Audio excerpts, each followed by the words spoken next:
जय हिंद जय भारत। मैं राम कुमार आपका अपने परिवार एकलव्य राम कुमार में आप सब भाई बहनों का हार्दिक स्वागत करता हूं। तो आज बच्चों मैं आपके लिए लेकर आया हूं पेपर विज्ञान का। कल आपको विज्ञान का पेपर है जो 2022 में इसमें क्वेश्चन पूछे गए थे, मोस्ट इंपोर्टेंट है वो क्वेश्चन आज हम विज्ञान के पेपर में कराएंगे। ठीक है, जो रिलेटेड क्वेश्चन आपके आ सकते हैं एक संभावना के आधार पर बच्चे। ठीक है, ये आने ही आने क्वेश्चन। ठीक है, तो सबसे पहले खंड का करेंगे, इससे पर क्वेश्चन पढ़ेंगे। ठीक है, तो पहला क्वेश्चन क्या है का किसी दर्पण की फोकस दूरी f और वक्रता त्रिज्या r के बीच का संबंध है। तो आप सब जानते हैं ये संबंध कौन सा होता है बच्चा, f बराबर r/2। ये मोस्ट इंपोर्टेंट क्वेश्चन आपके पूछे जाने हैं। ठीक है, नेक्स्ट क्वेश्चन है बच्चा, किसी अवतल दर्पण द्वारा आभासी सीधा आवर्धित प्रतिबिंब बनता है।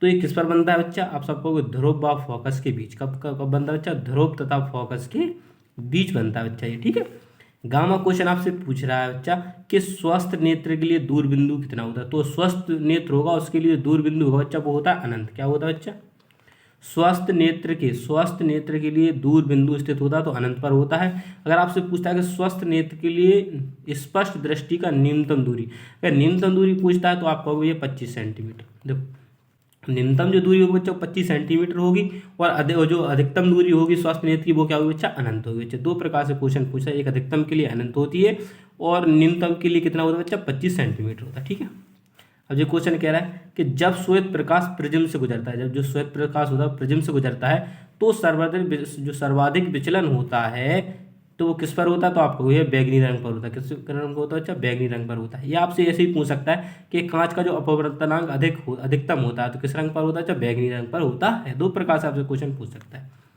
सेट दूसरे का कि एक इलेक्ट्रॉन पर आवेश होता है तो आप कहोगे कि 1.6 10⁻⁻⁻⁰ कूलम होता है। अच्छा ठीक है, 1 किलोवाट घंटा में जूल की संख्या कितनी होती है, तो 1 किलोवाट घंटा में जूल की संख्या होती है 36 × 10⁵ जूल। यही बच्चा आपका परम सत्य आंसर है।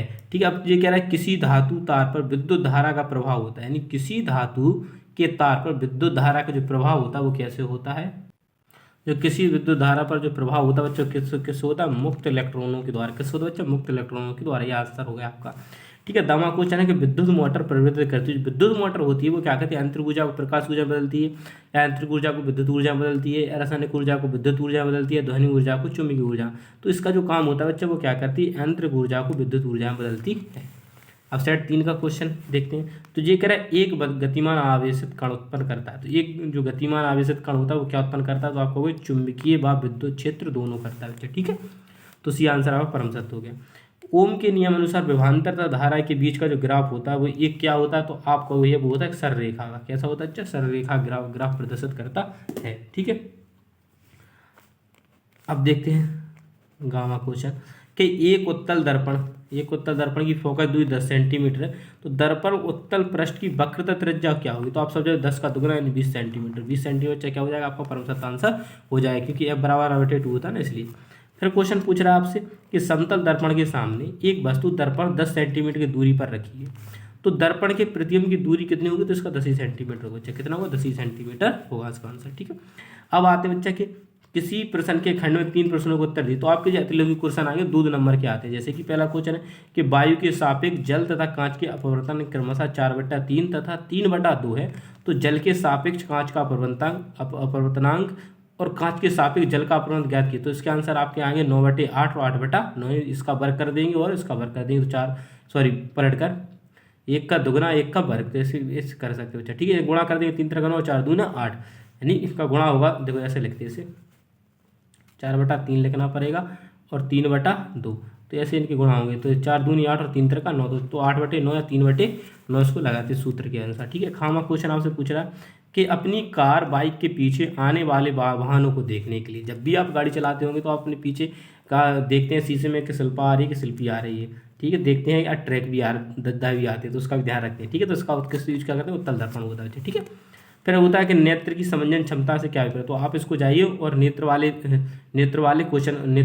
चैप्टर को क्वेश्चन बैंक में आप देखेंगे तो आपको उसके नेत्र की समंजन क्षमता मिल जाएगी बहुत अच्छे से। ठीक है, अब फिर अथवा दूरदृष्टि दोष क्या है। तो दूरदृष्टि दोष क्या है, इसे दूर करने के लिए किस प्रवृत्ति लेंस का प्रयोग किया जाता है। तो दूरदृष्टि क्या है इसके बारे में आपको बताएं, जिससे क्या होता है और किसका इस्तेमाल करते हैं बच्चा, अपन उत्तल लेंस का इस्तेमाल करते हैं।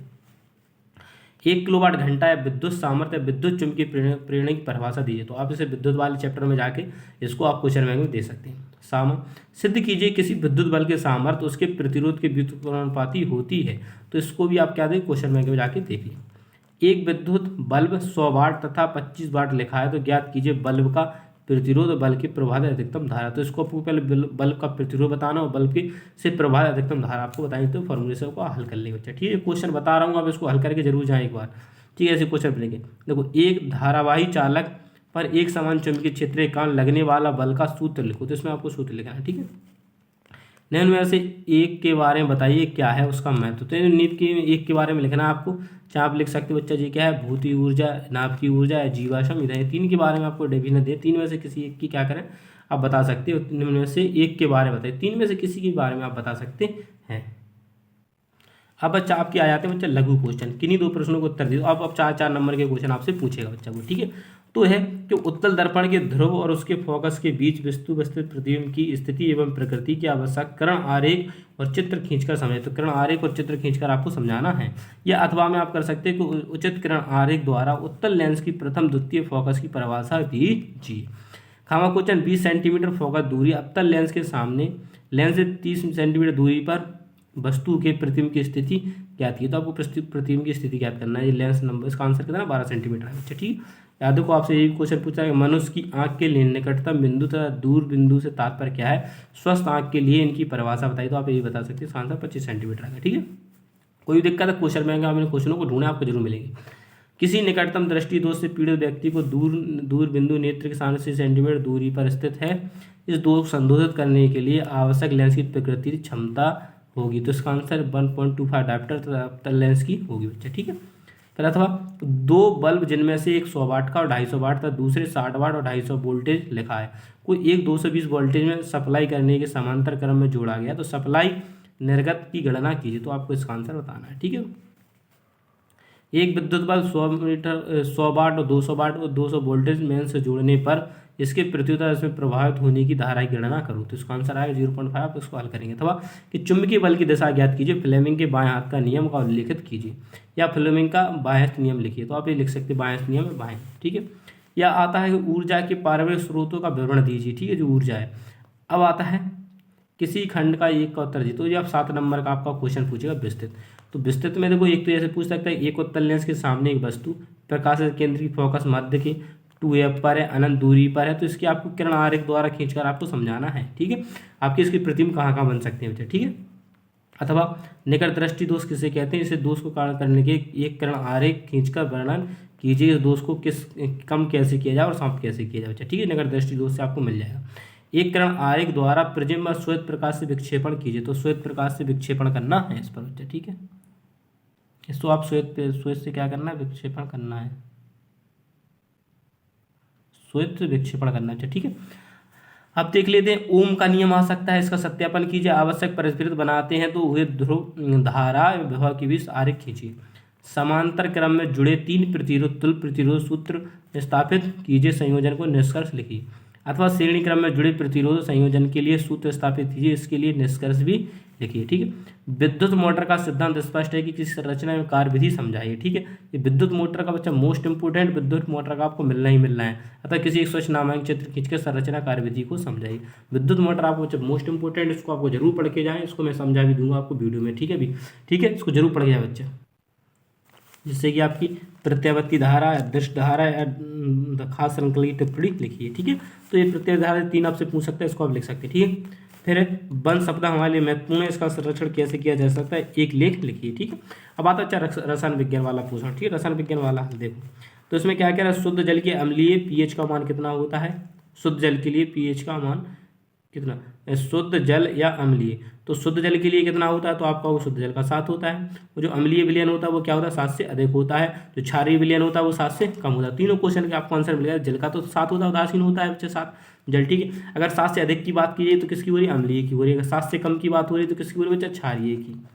ठीक, क्षारीय आंसर हो जाएगा। ठीक, फिर कह रहा है अपच उपचार करने के लिए निम्न में से कौन औषधि का उपयोग होता है। तो आप कहोगे एंटीसाइड प्रति अम्ल का। ठीक है, सल्फ्यूरिक अम्ल में अम्लीय हाइड्रोजन परमाणु की संख्या कितनी होती है, तो आप कहोगे 2 होती है। ठीक है, धावन सोडा या खाने का सोडा का रासायनिक सूत्र पूछे तो जी आपका होता है धावन सोडा। जी क्या होता है बच्चा अपना? धावन सोडा। धावन सोडा होता है। और जे क्या होता है अपना? खाने का सोडा। खाने का सोडा। जे क्या होता है? Ammonium chloride. जे होता है नमक का NaCl। ठीक है।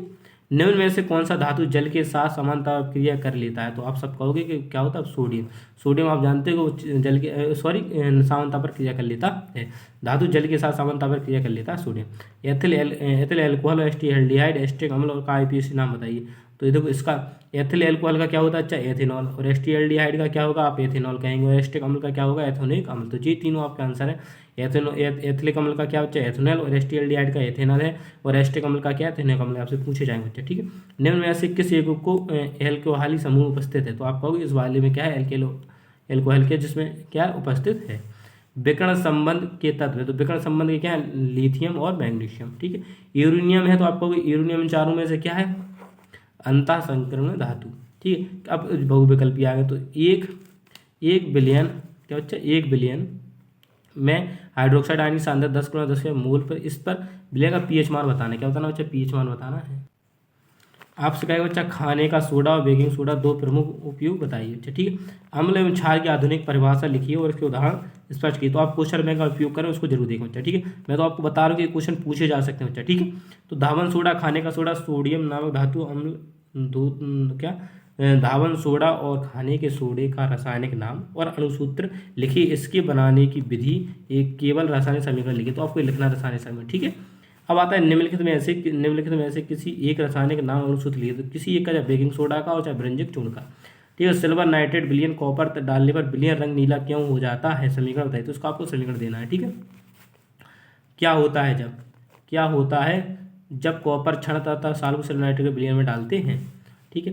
फिर को जिंक धातु के सल्फाइड आयस्क में धातु निष्करण रासायनिक समीकरण देते हुए वर्णन कीजिए। फिर क्या निम्नलिखित में से अंतर बताइए। तो खनिज तथा अयस्क में अंतर बताना, निस्तापन तथा भर्जन में अंतर बताना है, ये पूछा सकता है। कॉपर के प्रमुख 2 अयस्कों के नाम तथा सूत्र लिखिए। तो कॉपर के अयस्क ढूंढने नाम लिखना और उनका फॉर्मूला लिखना है। ठीक है। क्वेश्चन नंबर 7 किन्हीं 2 खंडों के उत्तर दीजिए। तो क्या धातुमल एवं मेट क्या है? उदाहरण स्पष्ट कीजिए बच्चा। धातुमल बताना है। सक्रिय ऐसी श्रेणी के आधार पर व्याख्या कीजिए। कॉपर तनु अम्ल एवं घुलका हाइड्रोजन गैस नहीं करता है। और अगर आपको नहीं मिल रहा है तो आप मेरी वीडियो में जाकर आप उसे सर्च करके देख सकते हैं, सबके आंसर मिल जाएंगे। ठीक है। मैंने पढ़ाए हुए क्वेश्चन। अच्छा मिश्र धातु किसे कहते हैं? कॉपर के 2 प्रमुख मिश्र धातुओं के नाम संगठन का उपयोग लिखिए। किसी एक पर टिप्पणी या व्याख्या कीजिए। तो एस्टीकरण, कार्बन की संयोजकता, सिमेट अपक्रिया, बहुलीकरण कृति प्रतिस्थापन अपक्रिया, एल्केहाल मूलक कार्बन योगात्मक अपक्रिया, सजातीय अपक्रिया, समजातीय। तो इस पर आपको टिप्पणी करनी है। क्या होता है जब केवल रासायनिक समीकरण दीजिए कि खाने के सोडे को सोडियम हाइड्रोजन कार्बोनेट के साथ गर्म किया जाता है। क्या होता है जब? ठीक है। आपको मैंने बताया, ये भी आपको बताया, तो आप इसको चेक जरूर कर लें वीडियो देखकर, या तो आप क्वेश्चन बैंक में देखें या तो मेरी बनाई हुई वीडियो में देखें। तो शुष्क बुझे हुए चूने क्लोरीन गैस से प्रभावित हो जाती है। शुष्क बुझे हुए चूने क्लोरीन से क्रिया की जाती है। दानेदार जिंक टुकड़ों को सोडियम डाइऑक्साइड विलयन में साथ गर्म किया जाता है। एथिल एल्कोहल शांत सल्फ्यूरिक अम्ल 140 डिग्री पर गर्म किया जाता है। मेथेन एक दहन कराया जाता है। मेथेन का क्या कारण? दहन करा देंगे। फिर क्या है? एस्टिक अम्ल को शांत सल्फ्यूरिक अम्ल के साथ उपस्थित एथिल एल्कोहल से क्रिया कराते हैं। तो ये क्वेश्चन आपको क्वेश्चन बैंक में जरूर देखना चाहिए एक बार। अब देखते बच्चा कि सुक्रोज का किण्वन किया जाता है। जो सुक्रोज है उसका किण्वन किया जाता है। एथिल एल्कोहल की सोडियम धातु के साथ क्रिया की जाती है। ठीक है। कैसे प्राप्त करें? तो क्या होता है जब कैसे प्राप्त करें? तो एस्टिक अम्ल से मेथेन। अब एस्टिक अम्ल से मेथेन कैसे प्राप्त करता है? इसका रासायनिक समीकरण आपको लिखना है। एथिल ब्रोमाइड को एथिलीन या एथिल अल्कोहल में बता कैसे प्राप्त कर सकते हैं। यानी एथिल ब्रोमाइड से एथिलीन या एथिल अल्कोहल हम कैसे प्राप्त कर सकते हैं। एथिल एल्कोहल से एस्टिक अम्ल कैसे प्राप्त कर सकते हैं बच्चा? मेथिन से एथिन कैसे प्राप्त कर सकते हैं? एथिलीन से मस्टर्ड गैस कैसे प्राप्त कर सकते हैं? किसी एक खंड का जो वो विस्तृत आगे 7 नंबर को प्लास्टर ऑफ पेरिस बनाने की विधि का उपयोग। अच्छा ये मैंने बहुत अच्छे से आपको समझाया, तो आप वीडियो जरूर देख लें साझी क्लास 10 डालकर। ये ब्लीचिंग पाउडर ब्रंजक चूर्ण बनाने की विधि का 3रा वीडियो, तो इसको मैंने बहुत अच्छे से बताया, तो आप इसको भी देख लें। मेडलीव की आवर्त सारणी, आधुनिक आवर्त नियम, मेडलीव की आवर्त सारणी किन्हीं 200 को लिखे, तो इसको भी आप देख लें बच्चा। दीर्घ आवर्त सारणी की 4 मुख्य विशेषताओं को लिख। तो दीर्घ आवर्त सारणी जो है उसकी 4 विशेषताओं को लिखना है आपको। आधुनिक आवर्त नियम क्या है? लिथियम मैग्नीशियम के उदाहरण द्वारा विकर्ण संबंध की व्याख्या की। तो विकर्ण प्रदर्शन करते हैं, क्यों करते हैं, आपको समझाना बच्चा। ठीक है। मेडली की आवर्त सारणी के लाभ उपयुक्तता विवरण दीजिए। ठीक है। परमाणु क्रमांक 17 वाले तत्व का आवर्षण स्थान। तो आप समझ रहे हैं जितने भी ये क्वेश्चन पूछेगा बच्चा बिल्कुल मेडलीव के चैप्टर से पूछे गए हैं। मेडलीव मेडली वाले चैप्टर से क्वेश्चन पूछे गए, तो आपको मेडली वाला अच्छे से पढ़ के जाना है। और जो दो पूछे गए आपके क्रियाओं से पूछे, प्लास्टर ऑफ पेरिस और ब्लीचिंग पाउडर, तो इन क्वेश्चनों को जरूर बच्चा पढ़ गया। 7 नंबर के क्वेश्चन है, एक बार जरूर देखें बच्चा ना, बाद में पछताना पड़ जाए, ठीक है। अब आता है जीव विज्ञान वाला बच्चा पोषण।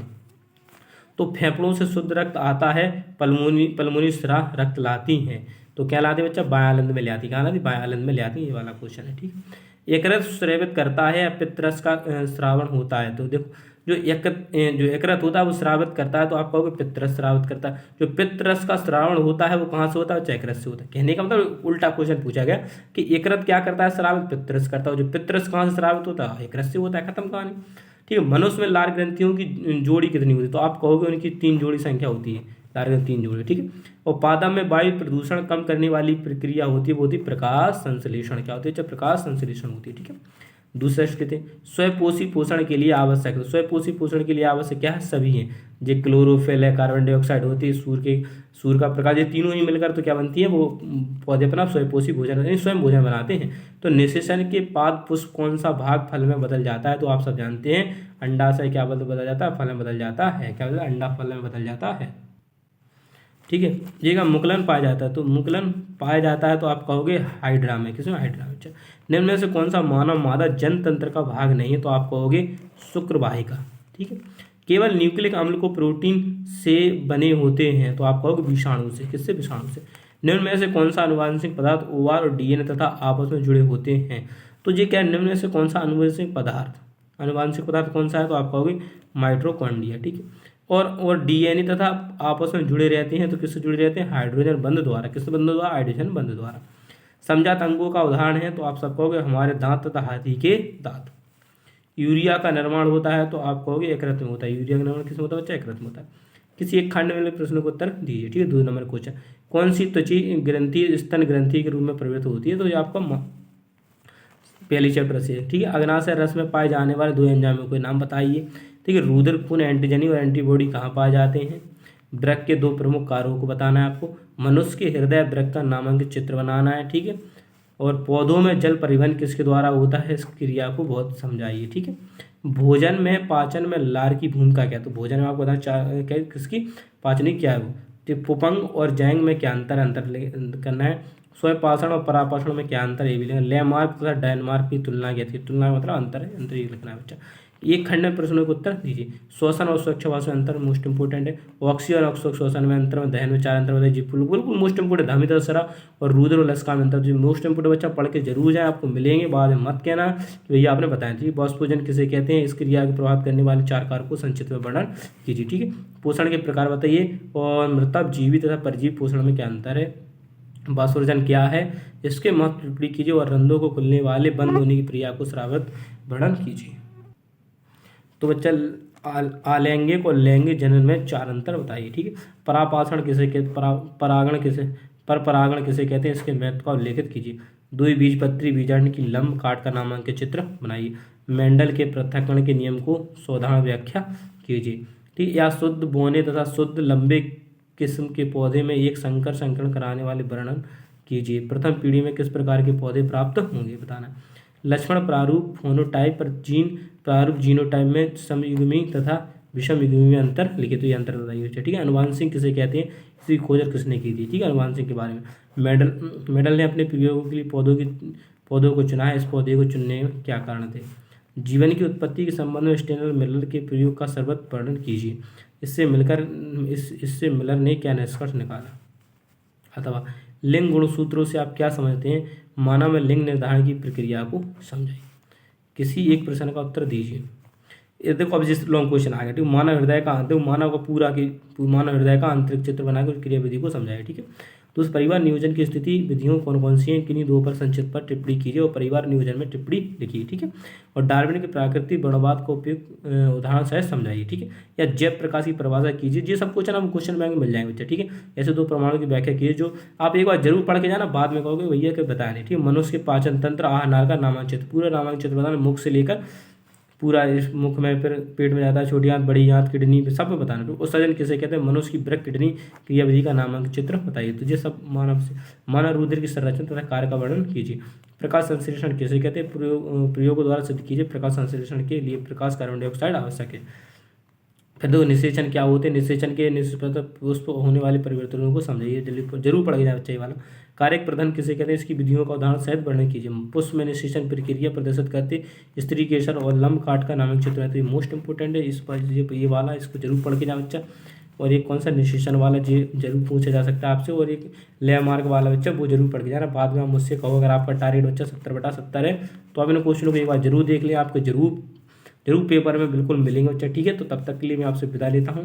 फिर मैं आपको बताऊँगा देखो कितने क्वेश्चन से फंसे, फिर बाद में मत कहना कि भैया आप मुझे ये बताए तो मैं भी कर लेता, ठीक है। तो सबको बहुत बहुत धन्यवाद, आपने इस वीडियो को देखा पूरा, ठीक है। जय हिंद जय भारत, मिलता हूँ बहुत जल्द नेक्स्ट वीडियो में। जय हिंद जय भारत।